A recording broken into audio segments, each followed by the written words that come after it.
Bootstrap Confidential, the podcast where we talk to successful bootstrappers about the playbook for bootstrapping. Welcome to Bootstrap Confidential, where this episode we're talking to Angus Stevens, the CEO and co-founder of Start Beyond, which is just coming up to its 10-year anniversary and which provides immersive learning and all sorts of exciting things in the VR, AR and metaverse space that's opening up in front of us. So really interested to talk to him about how he's bootstrapped the business for the last 10 years and the lessons he's learned. So Angus, thanks very much for joining us and welcome very much to the show. Thank you. It's good to be here. Looking Great. forward Well, to it. let's start at the beginning because I'm always interested when I'm talking to founders who've been on this journey at what was the moment when you decided to start? Was there an aha moment? Was there a light, a creative moment where the light bulb went off and you went, that's a fantastic thing to do? Were you just bored in your current job? What was the kind of trigger for you that made you think, I want to go out and try and do this and see if it's going to work? Well, I mean, I think there's a bunch of different elements that came together to have that moment land. But I think, and they include, physical misadventure that makes you think, oh, hang on, am I using my time wisely on this planet? And specifically to that, many years ago, just when it was coming up to my 32nd birthday, I decided to go hang gliding in Byron Bay. But the bloke didn't attach me. It was going to be a tandem thing, and he failed to attach me to the hang glider. So we took off, and I'm about, 20 meters, 30 meters in the air, realizing that I'm not attached to the hang glider. So that was all a bit hairy. And did you just fall to the ground or? Yeah. I think the cliche of that your life flashes before your eyes definitely played. I felt like this is it. And time went very still. And essentially I realized that I had to let go. I just had to let go, just accept that this might be the end of my life. And in that time, I also, your brain goes into overdrive. And I remember there was this guy at uni who'd been so drunk and he'd fallen this great height because he was so drunk. He was kind of unconscious when he landed. And I remember that thought springing into my mind. And I remember just willing myself to make myself unconscious and to kind of just let it all go, just switch off. And they reckon that's what saved me, because they found me just on this little sort of bit of shrubbery and a rocky cliff headland at Byron Bay and wrapped around a little sort of scrubby bush. And they reckon the thing that saved me was the fact that I must have passed out because my body just sort of hit the ground like a sponge. And I survived. Yeah. It's extraordinary. Yeah. And lucky you weren't out, I guess, over the cliffs and headland and over the sea. That's right. Well, it was all pretty damn quick. You take off. And then you're like, what the hell? Hang on. Why is this so hard? Oh my God. I'm hanging on with my hands and my body's like that. And it's just like, I got to let go. So yeah. Wow. Yeah, it was 2 days before my birthday. And on the day of my birthday, the local Byron Bay newspaper had tourist falls this far and survives. And it had 2 pictures of the Byron Bay lighthouse, one on top of the other. And wow. Yeah. It was pretty crazy. I know that lighthouse, and it's not small. It's not small. That's extraordinary. That's extraordinary. So how did you get from presumably a hospital bed and quite a lot of rehab to going to reassessing things so that you were going to launch yourself into the startup world?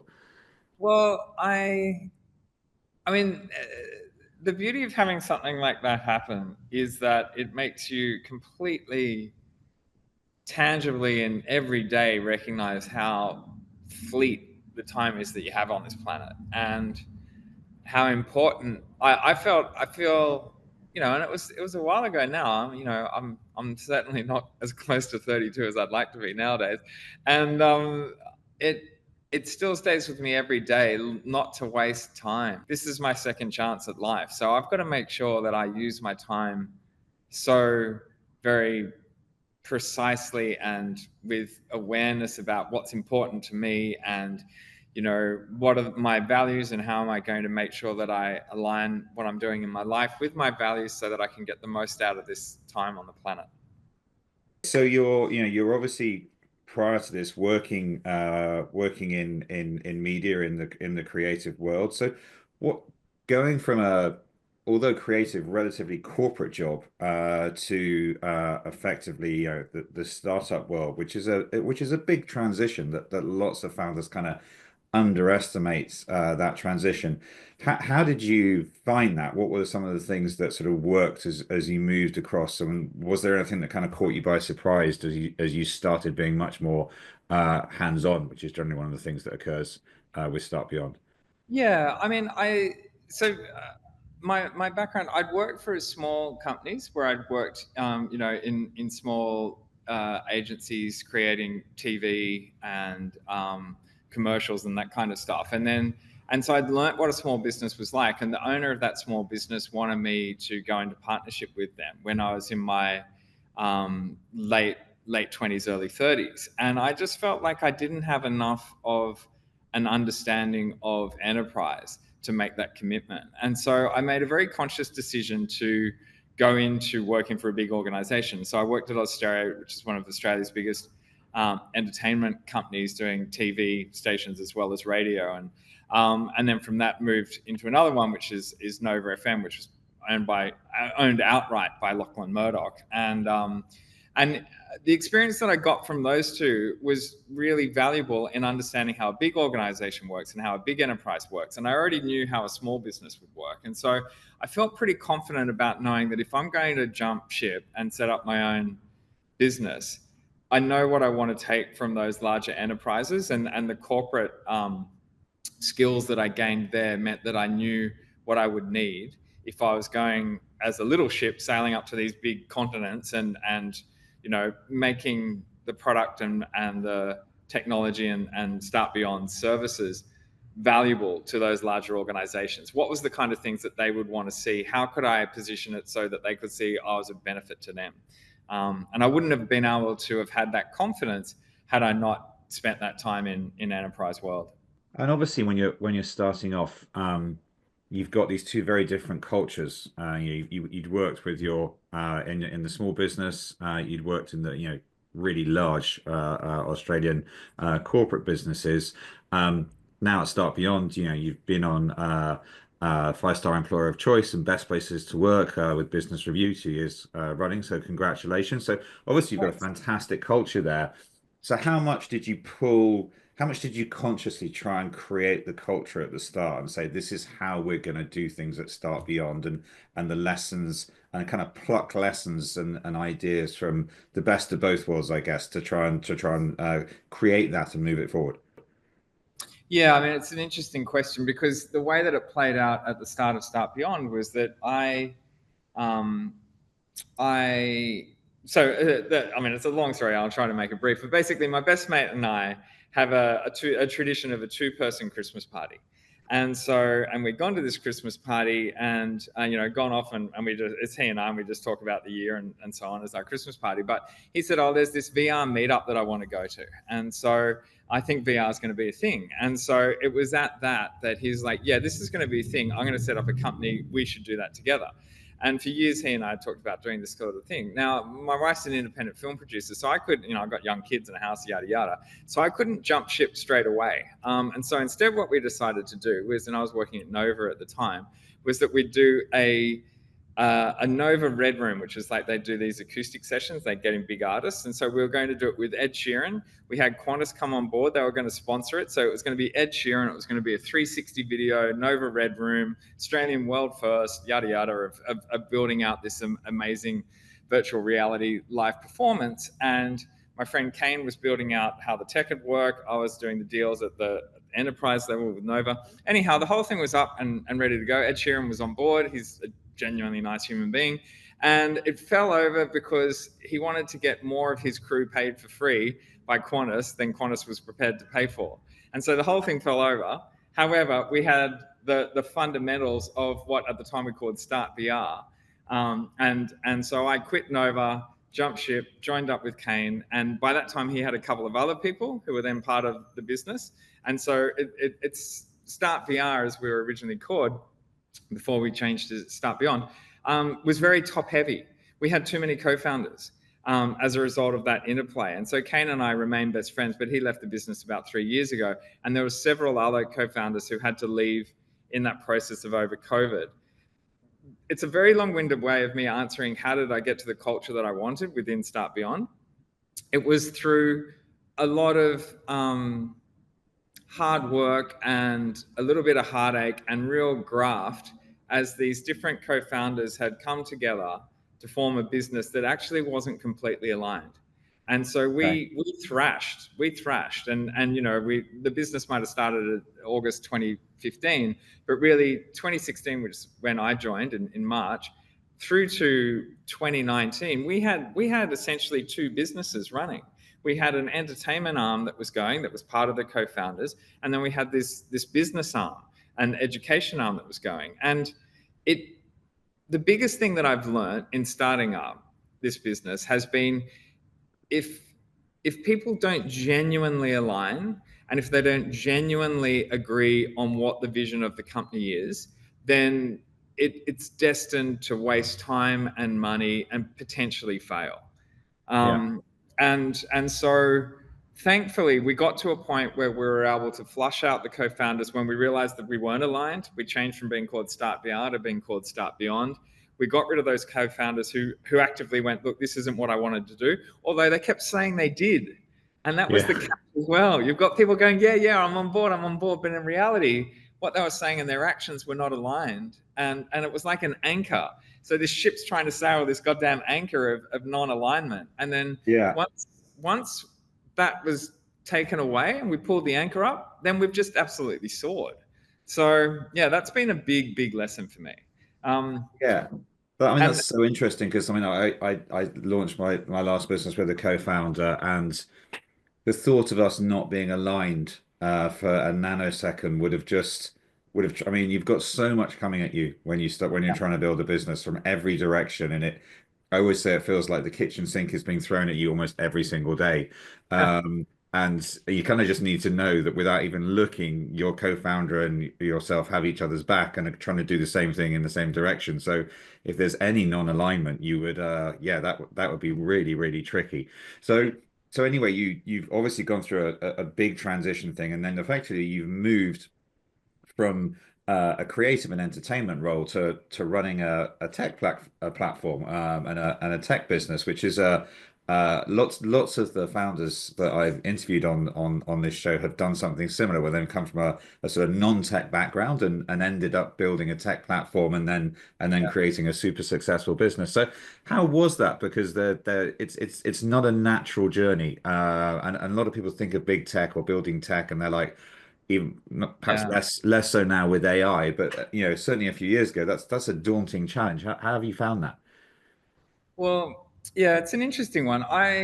So I've always, my background was in film and TV, and then I realized catching up with a screenwriter, and this is going back a little while now, and he was saying, I think film's dead and online video is the way forward, and I was like, yeah, I think you're right. And I've always had an interest in entertainment and storytelling and finding the most innovative way, or the latest, or the most curious and non-stodgy way of telling those stories. So whilst I come from an entertainment background and I've got storytelling as, having directed theatre and all that sort of thing is like my core skill, I've always had an appetite to then look at technology and ways of taking these traditional forms of having people feel things to work within that new media. So the leap of taking on creating Start Beyond and having a studio that's about 360 video and immersive storytelling and all this sort of business wasn't that great, because of the fact that I think one of the things that so often happens when you've got new technology, and certainly when it came to 360 video and AR and so on, people get so excited about what the tech is, but they don't think about, just because you can do something doesn't mean you should.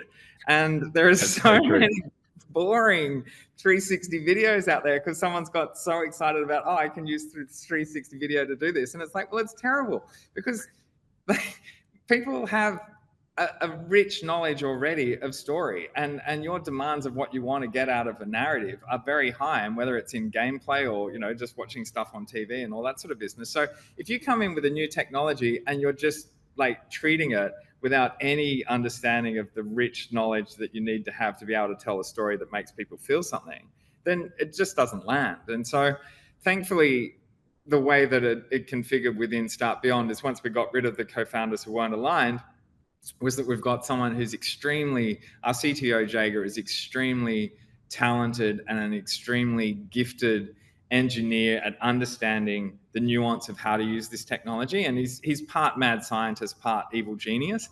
And then combined with my background in storytelling and understanding what lands with an audience, but also what lands with a client, they're the two things that really complement each other. And so the partnership Jager and I have been able to make, and then the broader team within Start Beyond to be able to use those two fundamental skill sets to build the business has been the thing that's made it work ultimately.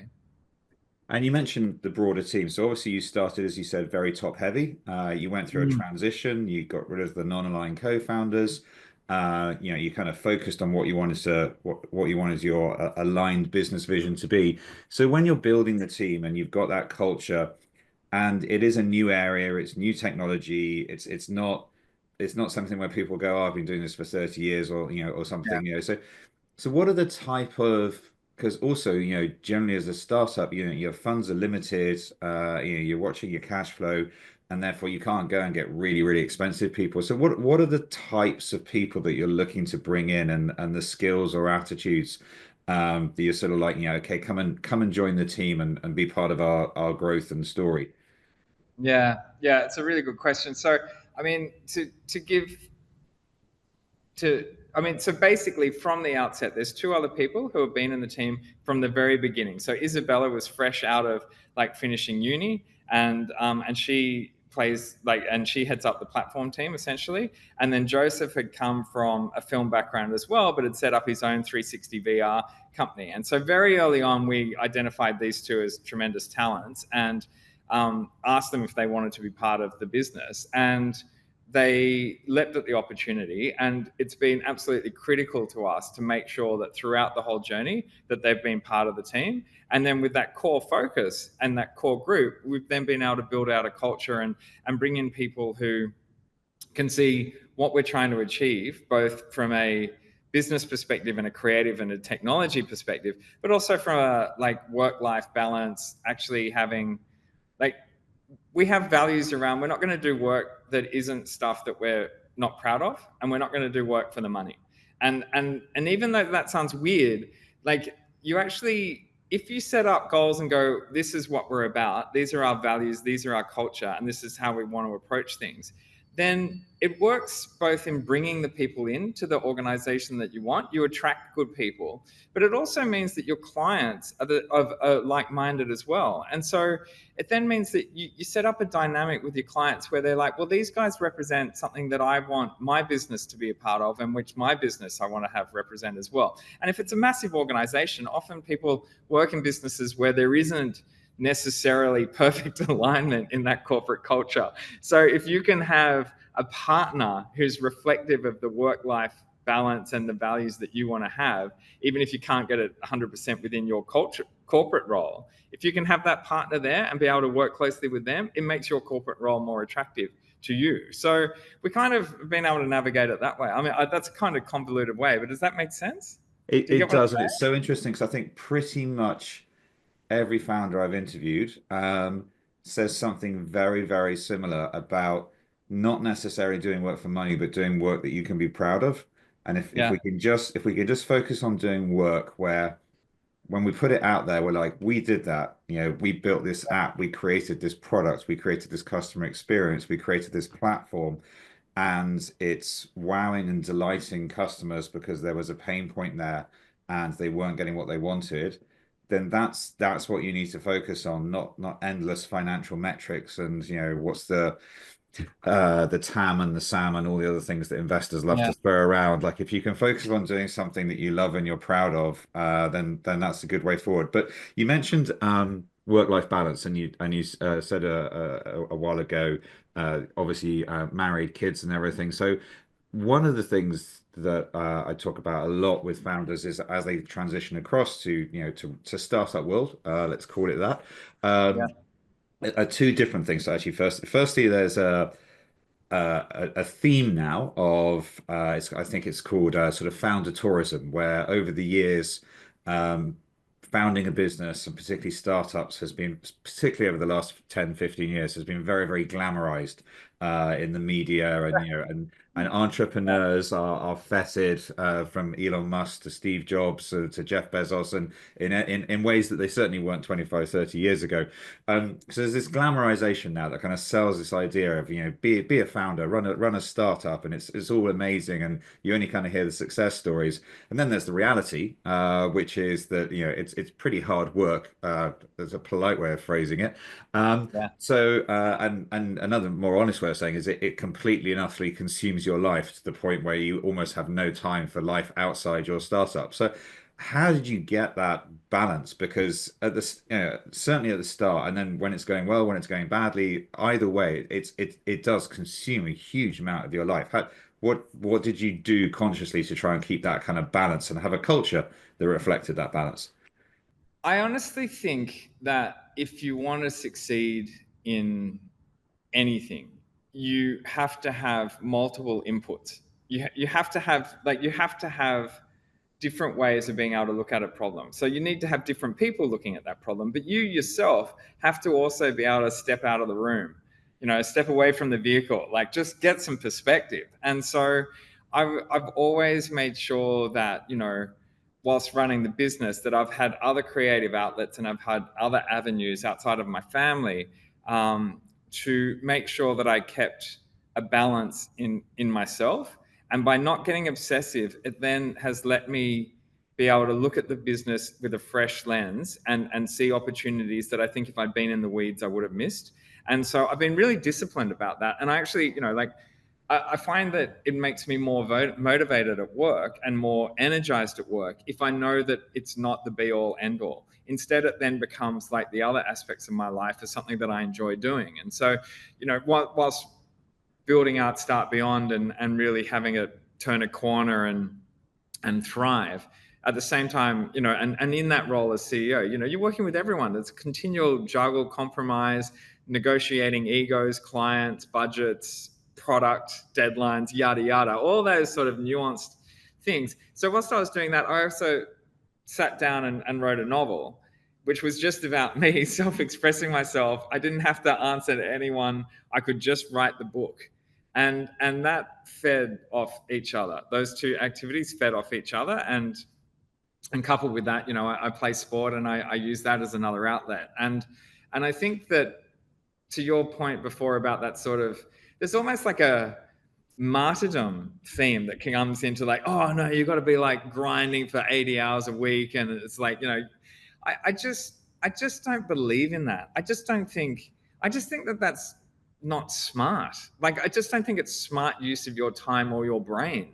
If you wear yourself out like that, you're just not going to be that productive. And I think there's a way of being able to work clever, work efficiently, work in a way where it's like, how am I getting the most out of my time? Because when I'm on, I want to be 100% on, and then I want to be able to switch off.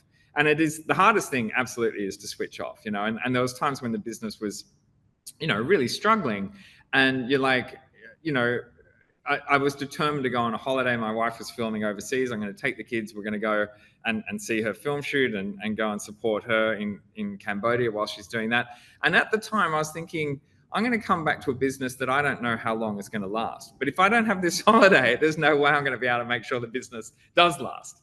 And so that was goddamn hairy, but it was so valuable, because then I came back and I had a different lens and I had a different energy, and it really unlocked a whole bunch of other opportunities that I don't think I would have seen if I hadn't gone on that break, So whilst it seems counterintuitive, I actually think it's very, very, very, very valuable to be able to have those boundaries and to work that way. It's interesting what you say about Cambodia. I remember just before I left Australia with my family, having, all the children had grown up there.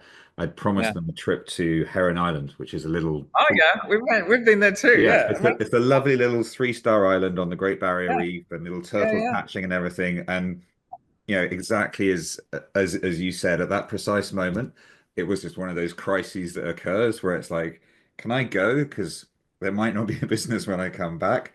But if I do go, then there's this huge family promise, and it's been a thing that's been, so, and it was fantastic. I did spend, several hours in the middle of the night staring at the ceiling, worrying about stuff that I shouldn't have been worrying about, and but that didn't affect anything else, and it gave me a different perspective when I got back, having seen the turtles and sharks and all that kind of cool stuff. So yeah, I Yeah. completely get that. But just coming back to when you have those crises, and this is something I kind Mm. of ask every founder guest that we have on the show, like, what's some like, it is a fact that particularly when you're running a startup, that yes, you'll have stressful times, but you'll also have those kind of like precipice moments where you just walk in and something comes out of the blue and you're like, oh my God, is this an existential threat to the business?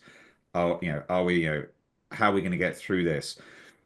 And how you react is really important, because you can either react well, or actually escalate exponentially the crisis by not reacting well. So what are some of the things that you should kind of focus on when bad times hit, as they invariably will, as you're starting and building your business?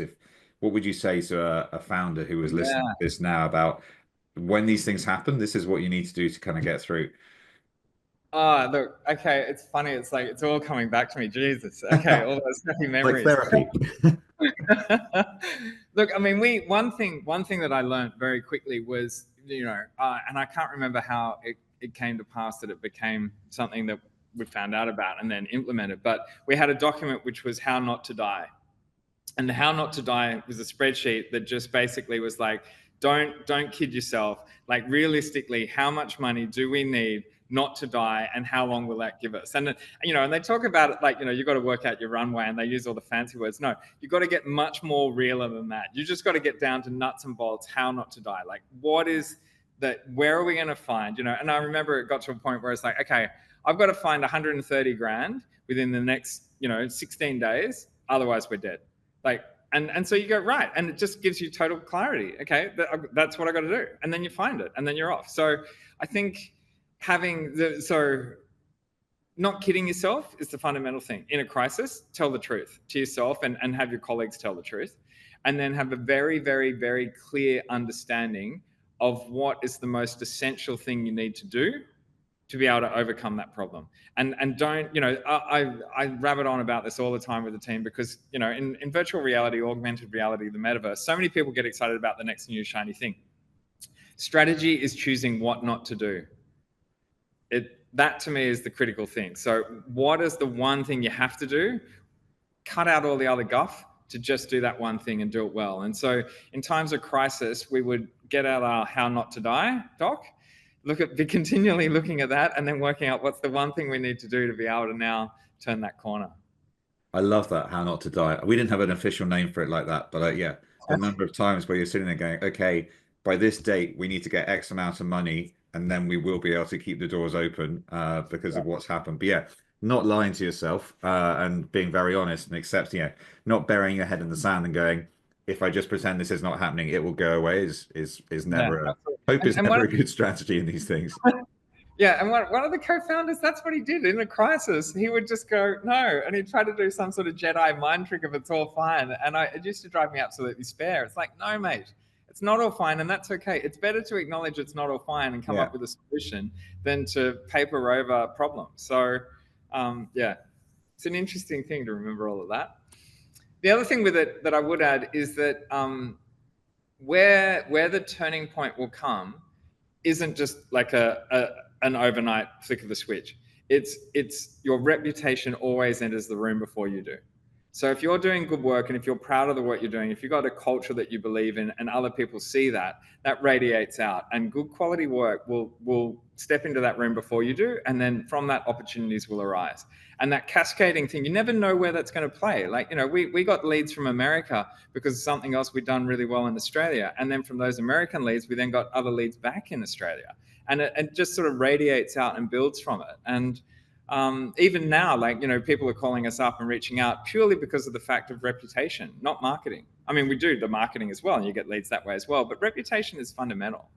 Value, Yeah. culture, that sort of thing, essential. Yeah, it's interesting because obviously marketing is important, but if you can just produce a really great quality product and be known for producing a great quality product, then business does come to you from all sorts of unusual places, because people always use word of mouth when they find someone that's producing a great quality product, and you start to build a reputation, as you say. So we've spoken a lot about, the mechanics and of starting a business, of founding a business, culture, who to employ, what you need to think about. So I want to talk a bit more about what your business actually does, because it's a very exciting new world. It's VR, 360 video, immersive learning. So tell me just a bit about, what it is and what some of the opportunities are in the metaverse, not just for yourself and Start Beyond, but if you're going into the metaverse as a someone with an idea for starting a business, what are some of the things that are opening up as a result of that?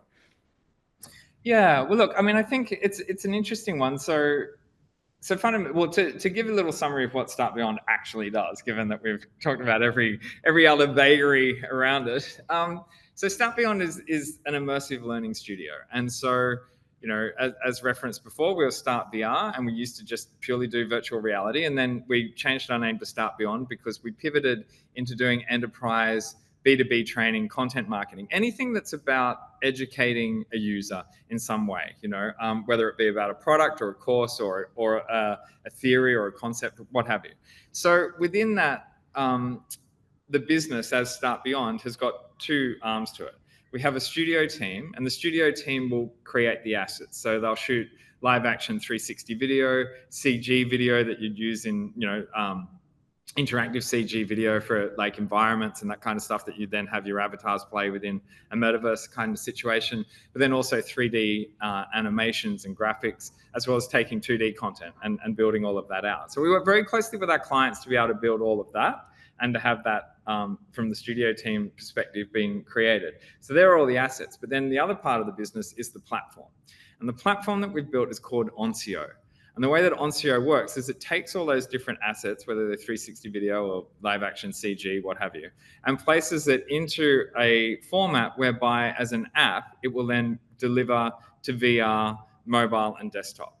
And so what that means is that you can take a whole bunch of different content and create a scalable solution where you can chuck on the VR goggles and see it in VR, but you can also then have it work as a 2D format on your mobile phone. If you've got a 3D asset and you put it in VR, then you can look at it that way, but then you can also take that and have that work as an AR model off your mobile phone or tablet, and then all of that can also be packaged for desktop. So by us being able to create these different experiences and then distribute them across the variety of platforms has really given us a competitive advantage. And because of the nature of VR being so immersive, like 3 minutes in VR will feel like 10.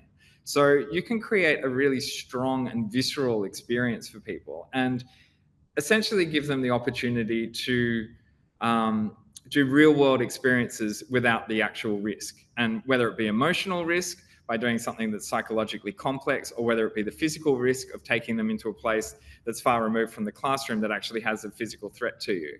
And so it really lands and it's really effective. And within the Oncio platform, we have all these different interactive ways of being able to operate. So we have like a bulging narrative that's kind of like a choose your own adventure kind of thing. Depending on what choice you make, things either go badly or well, and you see situations escalate.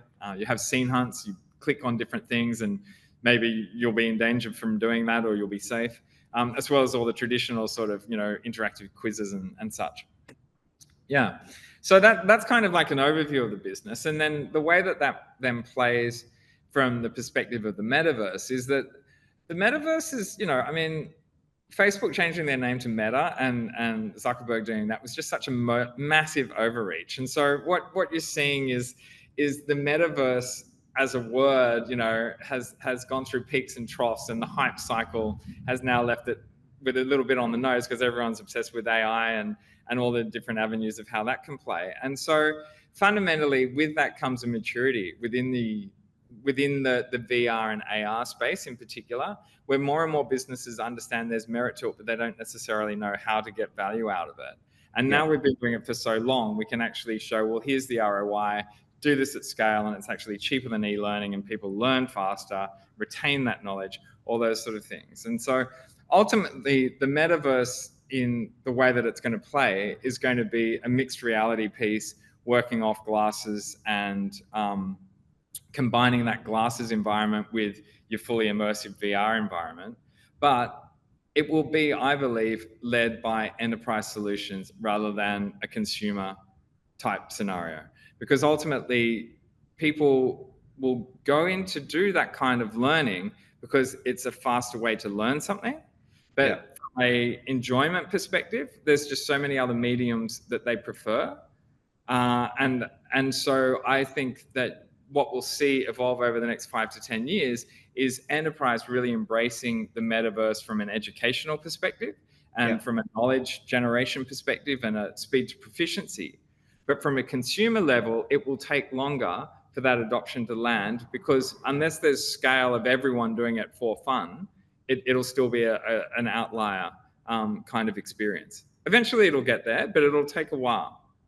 Yeah, I mean, you hear so much. Well, firstly, we heard all the hype about the metaverse, and as you say, saying it's meta, then the scare stories of the lack of regulation, the lack of guarding policies, and the lack of safety for avatars online. And then I think it was earlier this week or last week, Mark Zuckerberg was saying, metaverse and AI were going to cause the death of the advertising agency industry completely, and it was never going to exist anymore. And there was the usual social media opinions coming in from left, right, and center of different views on this.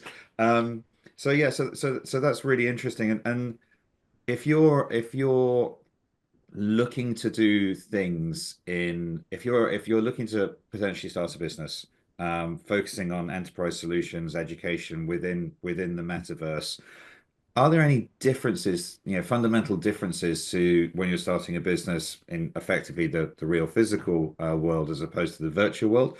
Or is it the same kind of things that you're thinking about and working through from a construct point of view?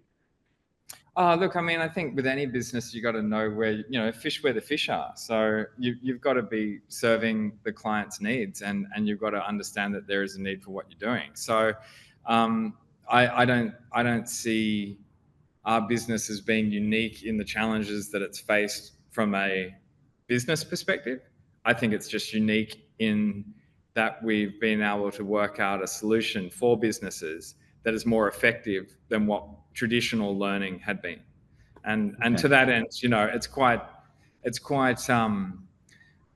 well, it's very rewarding and really satisfying to see cultural shifts within large scale organizations born out of the VR or the AR training that they've done. But to do a successful VR campaign and to have people chuck on the goggles and having completed that training, see their role and see what their response should be in a particular situation fundamentally differently to what they had before they'd done the training, is such a massive shift.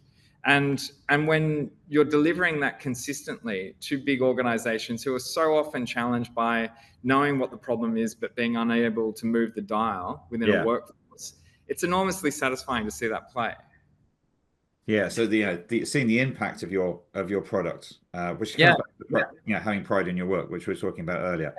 So just a couple of last questions. So you're obviously doing fantastically well at the moment. One of the most innovative companies, according to the AFR in Australia, a best place to work. Growing at a rapid rate. What's the most exciting thing on the kind of medium term horizon for where do you see this going over the next kind of like 2 to 3 years? Like what are some of the things that really excite you when you're looking at that kind of, when you're stepping back from being in the weeds and looking at things from a more like a strategic growth point of view? Well, thankfully now I can say with some confidence, the weeds are I'm no longer near them. Which is always, it's brilliant. Yeah. It's a fantastic moment when you get to the size where you're no longer in the weeds every day. It's like a huge difference in going to work as a founder. I mean, I think there's an element of wishful thinking in what I just said, but that's by and large. But look, I mean, in the immediate term, we've taking to market a product. So we've got our Oncio platform, but we're taking to market a product called Minica. And Minica is managing incivility, negativity, and customer aggression. And I'm really excited about this product. We built out for Woolworths a managing aggressive customers module. Post-COVID, like, customer service has changed, and frontline workers and the amount of abuse that they encounter now compared to pre-COVID, it's fundamentally different. Yeah. The world's moved, and what's happened with that is that there's now employers who not only from a regulatory perspective have to give more support to their employees, but also are faced with higher turnover and churn born out of employee fatigue and a lack of resilience to this constant barrage of aggressive and it's not necessarily, you know, hardcore physical abuse. It's just the continual wide-handing of rudeness and incivility and so on. And how do you just navigate that day in, day out? So we've built this program called Minica VR, and it allows frontline workers the skills to be able to de-escalate conflict and to be able to create ways of navigating tension with a customer in a manner that allows them to feel empowered and resilient to it and be able to maintain their role and enjoy their role.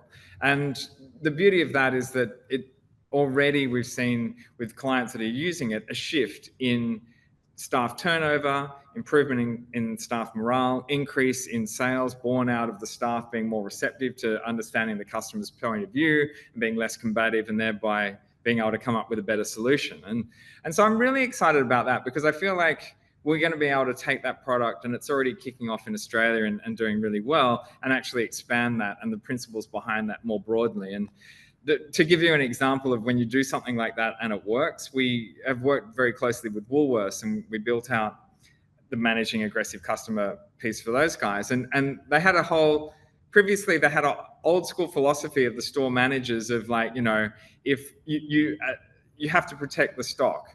The stock is critical. Yeah. And Woolies was like, no, you're more important than the stock. But there's old school people who, like, they even had a special code word that if a customer was being aggressive, that you'd say this special thing over the loudspeaker, and kind of recall back to the 70s, and everyone would get in there and have a go. And so beautifully, we've been able to change that through the VR program, so that now the managers are able to lock down the stores, protect the customers, and actually shift a massive, like, change in the culture of the business to actually make and recognize that their workforce is what is the thing they must protect the most, and the customers are what they must protect the most. And there was an incident where the police, after this big dramatic thing had played out, and they said to the store manager, why did you behave that way? Why did you shut down the store? And why did you do it the way you did it? Because it was perfect.